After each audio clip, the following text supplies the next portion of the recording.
Hi everyone, welcome to Lisa's Unfiltered Vlog. I'm doing this video a little bit differently tonight. I'm exhausted and there's my little kitten. My husband is sick, so he is in a room. He doesn't have COVID, but I'm quarantined to the spare bedroom slash gym slash office slash kitten room. So that's one of the little kittens. But I did want to get on here. I have 1 week until my surgery. This is breast implant illness awareness and part 2 of my big time symptoms. So I do have notes again because it's a lot. It's been going on for several years. I did want to talk about a few of my big issues that have caused me a lot of grief, a lot of problems. One of them would be sudden food intolerances or an allergy. So I was very big on drinking protein shakes. I still am very big on my protein shakes in the morning because I just need to wake up and get something filling in. I don't have time to eat breakfast and I hate eating in the car and making a mess. But I had gotten a shake that I had gotten all the time from Protein House.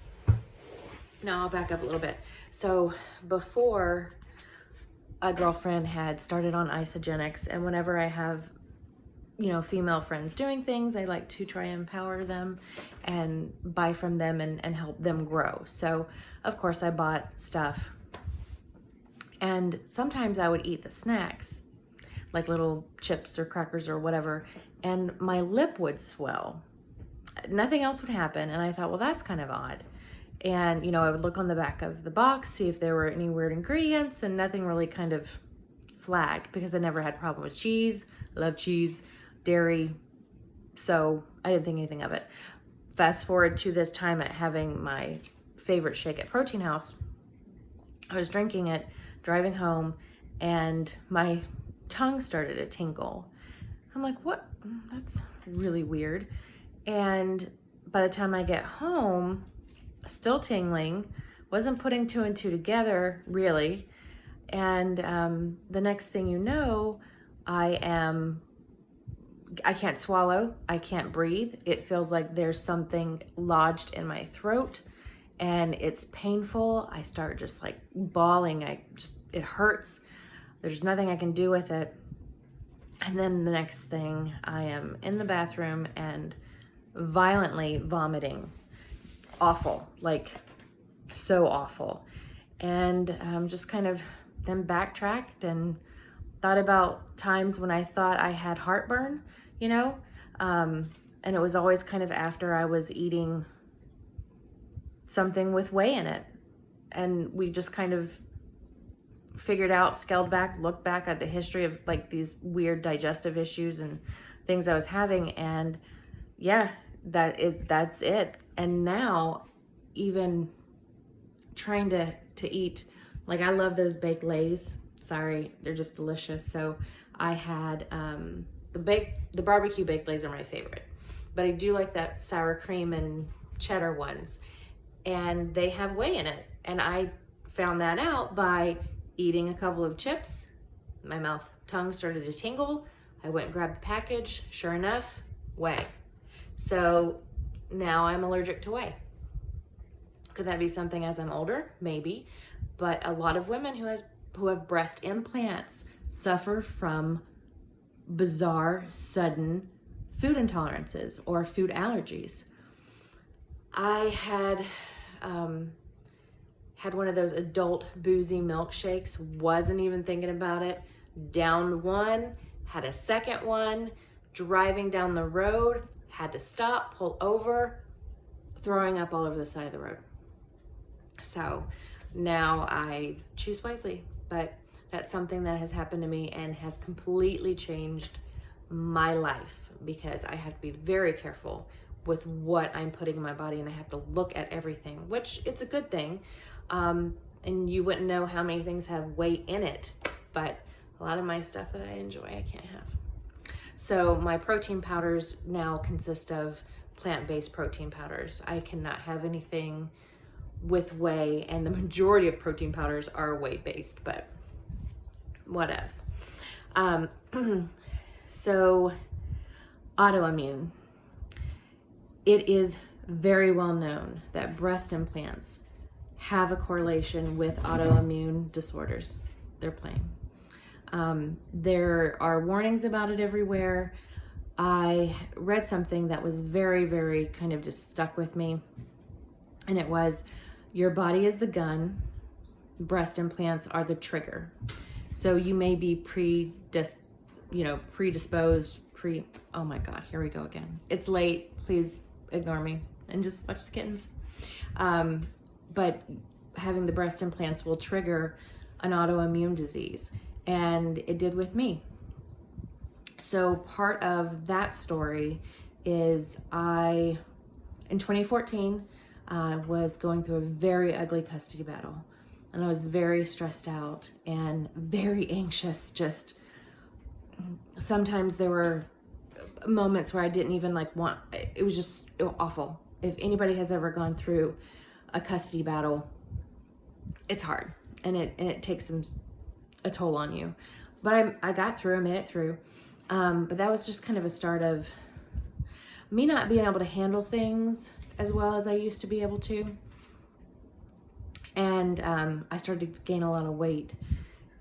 I talked to my OBGYN about it, about the weight gain, and then I was also not having my period, which the OBGYN said, oh, it's because you're a weight gain. And I just kind of went with it. So my period had stopped for a while, and then it came back, and then it would stop, and then it came back, and then it would stop. And then it stopped completely in October of 2017. Just completely stopped. Excuse me. And then I started having hot flashes. So I went to my doctor. I'm like, hey, something's wrong. I'm worried. Something's wrong. Oh, no, you're too young for that. You're too young for that. Let's check your thyroid. I'm like, no, I'd really like to check my hormones too. And sure enough, they came back. I had labs of a post-menopausal woman. Not pre, not during, post. Your girl, she's done. She went through it. And I was 37. And I just, figured, oh, well, okay, that's something. I did go to an endocrinologist. They ran some tests, and I have an antibody that attacks your ovaries, which caused me to go into premature ovarian failure.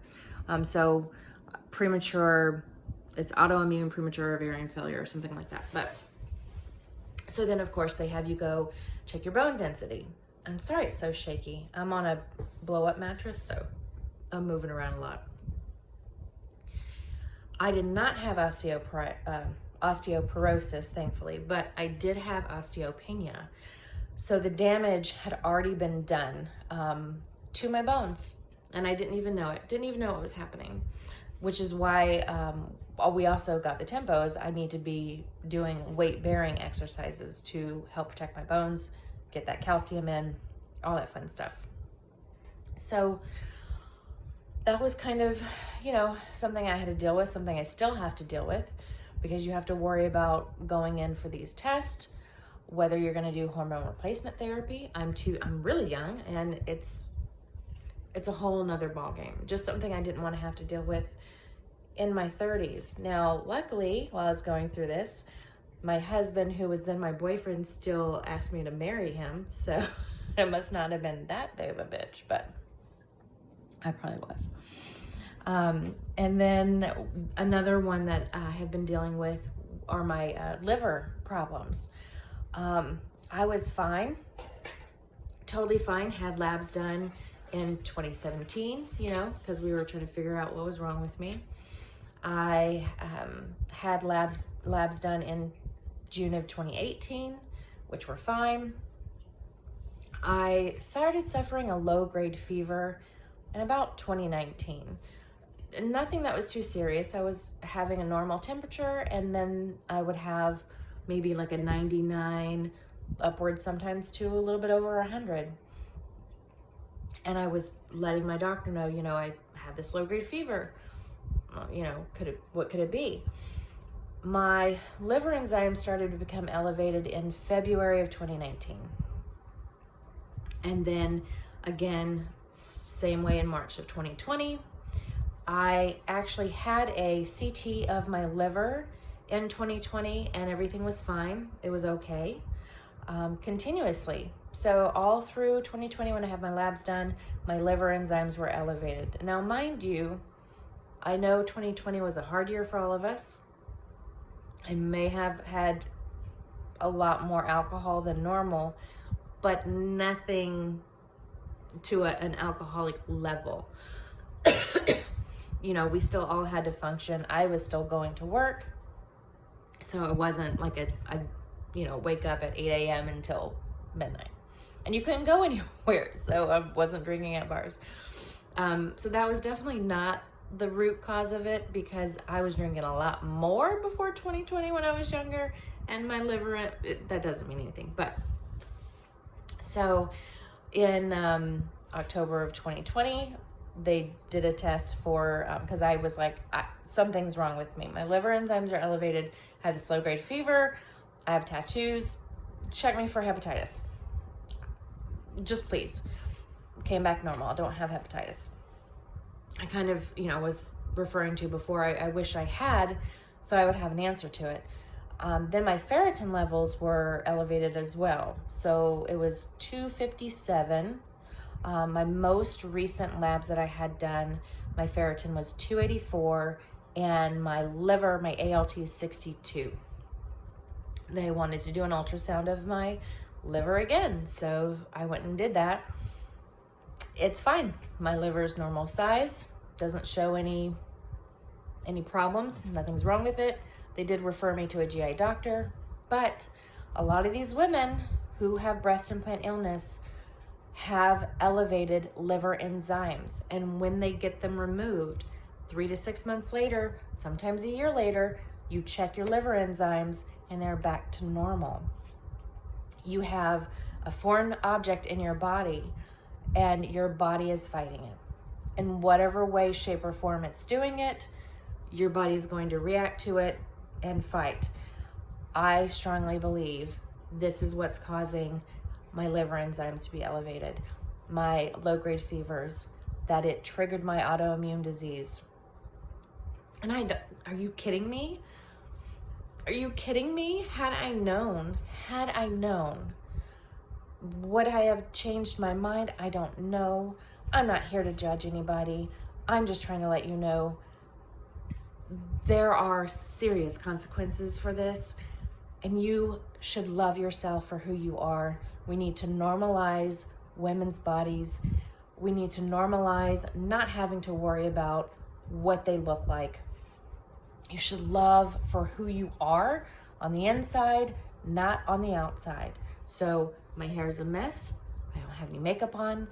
My unfiltered flock, I'm trying to stay true to that, so that way you see me as a person and you normalize me as a person. It's okay. It's okay to have wrinkles. It's okay to have a flat chest. It's okay to have small lips. It's okay to have some gray hair. We are all beautiful. You are beautiful. You are special. And in 1 week, I'm going to have these removed and on to healing and on to better and brighter things. So with that, I'm going to let you go. Thank you so much for listening. Sorry for the impromptu shakiness. I wanted to get this up. It's not going to be edited because I'm going to bed. My husband is sleeping. See you later.